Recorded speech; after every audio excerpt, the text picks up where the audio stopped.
कलश टीवी के सबसे लोकप्रिय शोज में से एक मंगल लक्ष्मी में अपनी बेटी ईशाना की हालत देखकर मंगल ने अजीत पर हाथ उठा दिया और उसे एक जोरदार थप्पड़ जड़ दिया। जी हाँ दोस्तों, आपको यह खास जानकारी दे दें कि जब मंगल बच्चों को लेने आती है तो सौम्या उसे घर से बाहर जाने को कह देती है, लेकिन मंगल फिर से लौट कर आती है और जब वह ईशाना को नशे की हालत में देखती है तो उसे बेहद गुस्सा आ जाता है। अजीत भी वहाँ मौजूद होता है। दरअसल जब से मंगल गई है तब से ईशाना गलत रास्ते पर चल पड़ी है और सौम्या उसे बढ़ावा दे रही है। यह बात मंगल को समझ आ जाती है।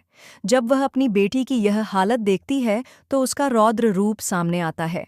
मंगल अजीत को करारा जवाब देती है। अजीत मंगल के साथ बदतमीजी करने लगता है, जिससे मंगल का गुस्सा और बढ़ जाता है और वह उसे एक जोरदार थप्पड़ मार देती है।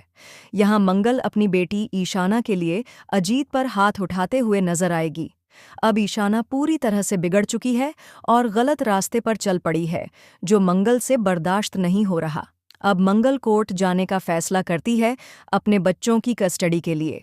अब तक वह इसलिए चुप थी क्योंकि बच्चे उसके साथ रहना नहीं चाहते थे, लेकिन अब बच्चों को भी अपनी मां के साथ रहना है। इसी वजह से मंगल एक वकील हायर करने वाली है और उसके साथ कोर्ट जाकर बच्चों की कस्टडी मांगेगी।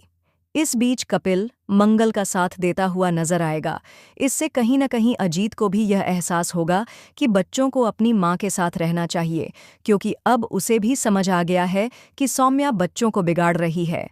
उसे बच्चे पसंद नहीं हैं, इसलिए उसने अक्षत को हॉस्टल भेज दिया और ईशाना को गलत रास्ते पर जाने के लिए उकसाया। सौम्या अब अम्मा का भी ध्यान नहीं रख रही है। अब असली ट्विस्ट तब आएगा जब धीरे धीरे बच्चे, अम्मा और बाकी सब लोग अजीत को छोड़ देंगे और उसके पास सिर्फ सौम्या रह जाएगी। सौम्या अजीत को अपनी उंगलियों पर नचा रही है और इसी कारण अजीत को भी पछतावा होने लगेगा। तो दोस्तों, कहानी अब और भी दिलचस्प और धमाकेदार मोड़ लेने वाली है। क्या मंगल कपिल के साथ शादी का फैसला करेगी? अगर आप भी चाहते हैं कि मंगल और कपिल की शादी हो तो कमेंट के जरिए अपना ओपिनियन ज़रूर शेयर करें। फिलहाल के लिए बस इतना ही।